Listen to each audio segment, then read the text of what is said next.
pertanyaan ini. Jadi begini ya anak-anak, pembahasannya begini. Yang teramati dari luar disebut morfologi. Daun ini bentuknya menyirip. Nah, untuk memudahkan begini ya anak-anak. Tumbuhan itu pada muara paling akhirnya, ketika klasifikasi tumbuhan dan itu nggak bisa spesifikasi lagi. Muara akhirnya itu digotin monokotil, itu untuk tumbuhan tinggi, tumbuhan berbiji. Nah, digotin monokotil saya bayangkan anak-anak akan mudah membayangkan kalau melihat jagung dan rambutan. Jagung mewakili kelompok monokotil, sedangkan rambutan mewakili kelompok dikotil.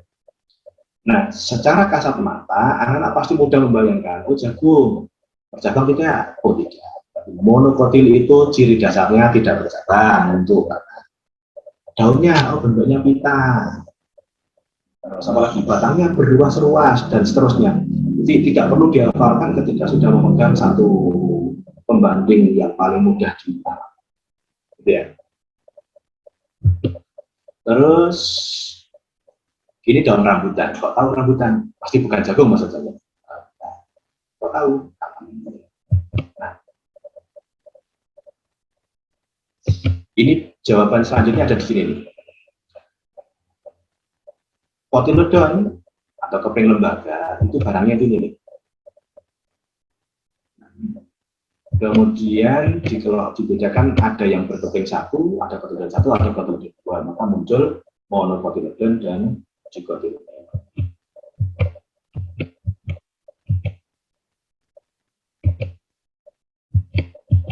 Ini mana yang monokotil, mana yang dicotyledon. Ini yang ini berkeping dua. Saya mohon maaf ya, saya menggunakan bahasa lokal. Kalau ada biji ditumbuhkan kok kemudian mengkerak ini, bijinya pecah ini, terus muncul seperti gambar yang ini, itu dikotil. Dan yang seperti ini bijinya tetap utuh, terus seperti apa begitu, dan itu mono. Paling gampang itu.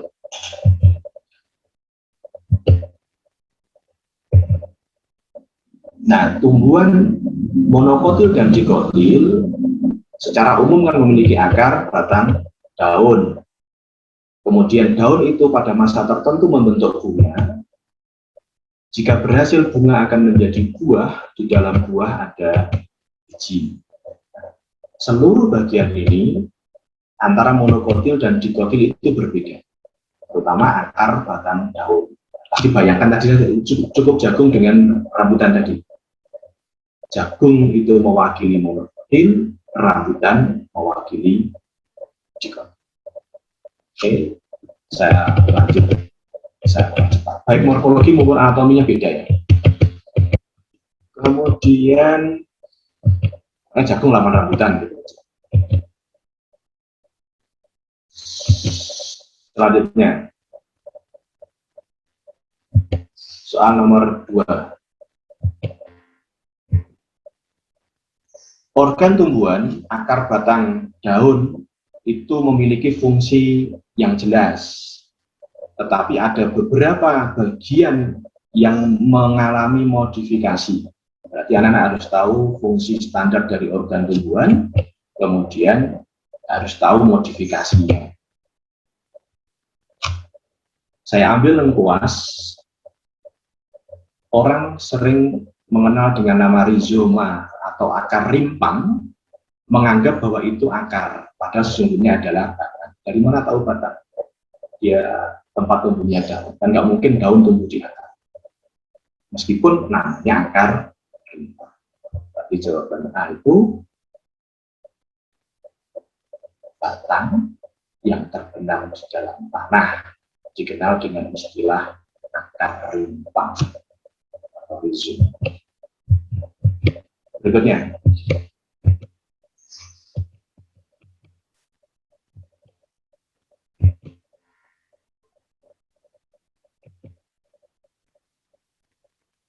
jaringan yang dapat digunakan sebagai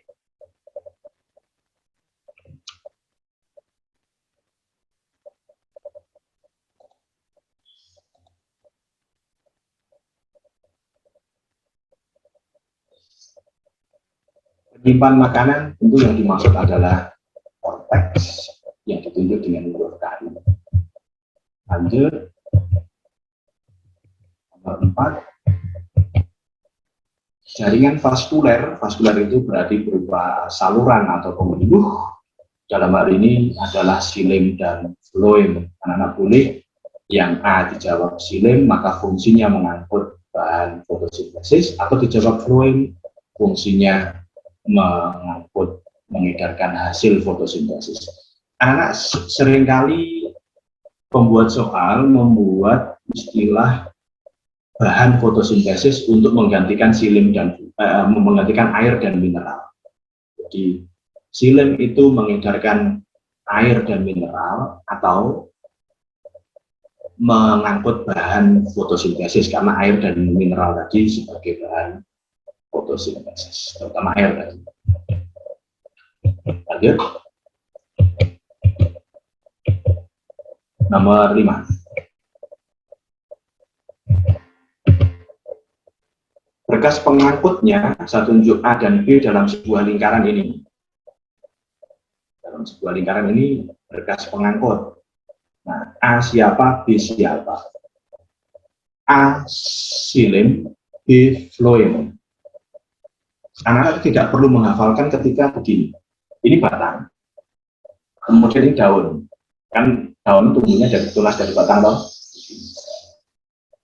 Nah, kira-kira xilem itu di atas atau di bawah ketika batangnya begini. Ingat struktur batang bahwa yang dalam itu adalah xilem, yang luar adalah floem. Maka ketika begini, yang atas berarti xilem, yang bawah floem. Itu kalau boden-bodenan. Kalau menyangkut fisiologis, xilem harus ada di atas karena membawa bahan fotosintesis yang harus segera dipecah melalui proses fotolisis, sehingga xilemnya harus di atas. Itu alasan fisiologis. Sehingga A itu xilem yang mengangkut bahan fotosintesis, B itu floem yang mengangkut hasil fotosintesis. Ya, kita tingkatkan dengan proses fotosintesis. Lanjut.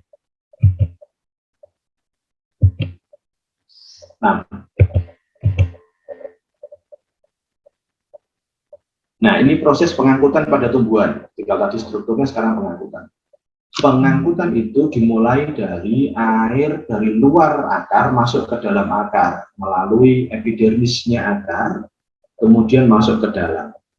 Yang paling banyak dibahas adalah proses difusi melalui epidermis, dilanjutkan dengan simplas apoplas melewati korteks. Simplas apoplas melewati korteks.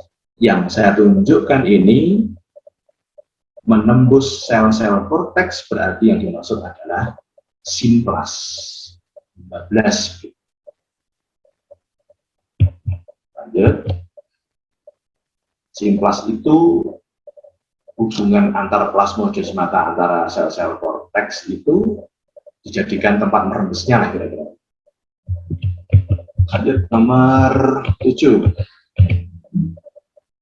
Tumbuhan itu melakukan proses pengeluaran melalui stoma dalam kondisi tertentu melalui lubang kecil yang disebut hidatoda pada proses kutasi. Anak-anak sedikit saya sampaikan, di beberapa buku agak berbeda ini, tapi kita bicara olimpiade, bicara sains. Ada transpirasi, ada evaporasi, ada kutasi. Kira-kira penguapan normal itu transpirasi. Evaporasi jika kondisi lingkungan terlalu kering, dan kutasi jika kondisi lingkungan terlalu jernih. Gitu. Nah, transpirasi dan evaporasi terjadi melalui stoma, hanya dampaknya berbeda. Transpirasi, tumbuhannya segar, karena memang itu dibutuhkan, air yang keluar akan segera menyebabkan air bawahnya naik. Air yang baru naik menarik air bawahnya lagi melalui proses kohesi, adhesi, dan kohesi itu. Lanjut.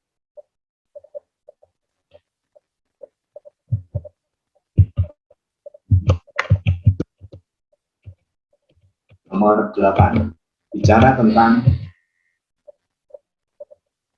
proses bernapas.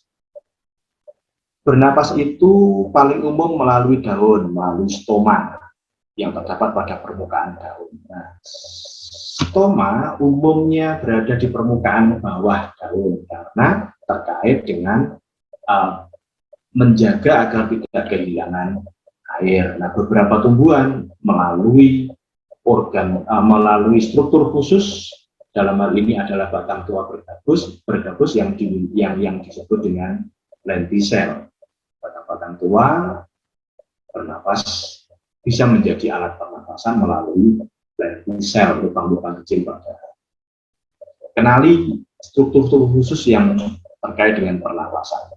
Saya membaca di beberapa literasi, anak-anak harus tahu bahwa beberapa tumbuhan juga bernapas melalui akar, tepatnya melalui epidermisnya. Misalnya bakau atau kayu api yang ada di air yang naik lagi ke permukaan.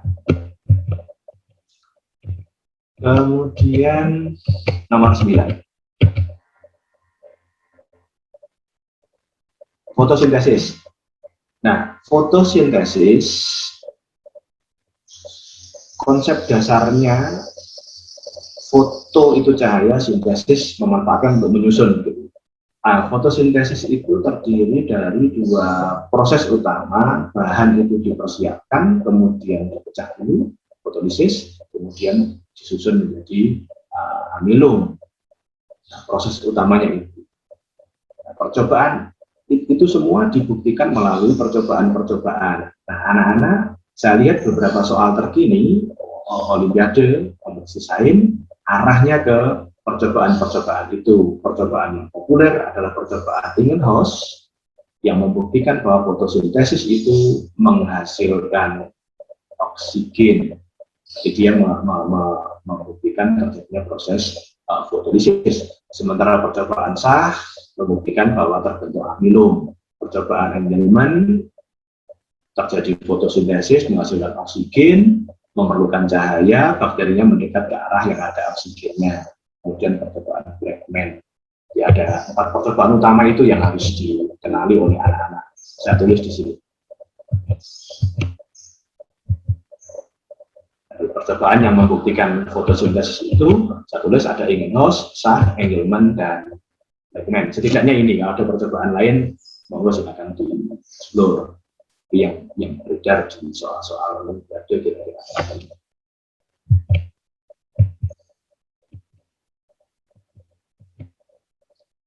Soal ke-10 yang saya bagikan kemarin, gerak tumbuhan. Anak tentang gerak tumbuhan itu ada gerak esionom, endonom, dan mikroskopis. Nanti bisa menurut rangsangnya gerak itu bisa endonom, bisa esionom, dan bisa mikroskopis.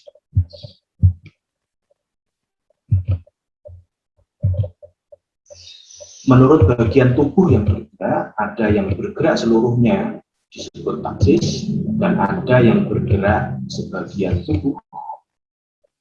Ini dibagi dua, ada yang arahnya tetap dan ada yang arahnya dipengaruhi arah rangsang. Yang tetap disebut pasti, yang arahnya dipengaruhi rangsang disebut tropi. Nah, untuk memudahkan ini, gerak tumbuhan diberi nama dari fase 2 kata. Kata pertama menunjukkan rangsangnya, kata kedua menunjukkan sifat atau macam geraknya. Jadi ada 2 kata begini. Kata yang pertama berasal dari rangsang, kata yang kedua berasal dari sifat atau macam geraknya. Contohnya ini, fototropi atau fototropisme. Dari 2 kata, foto dan tropisme. Jadi artinya fototropisme itu gerak tropisme yang dipengaruhi oleh foto. Foto itu cahaya, tropisme itu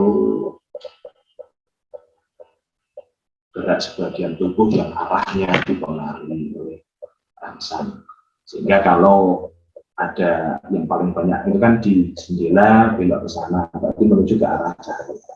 Sementara yang tidak dipengaruhi arahnya sembarang, itu namanya fotonasti. Misalnya daun lantoro yang mengatur itu. Saya kira itu materinya, ada 15 menit. Anak-anak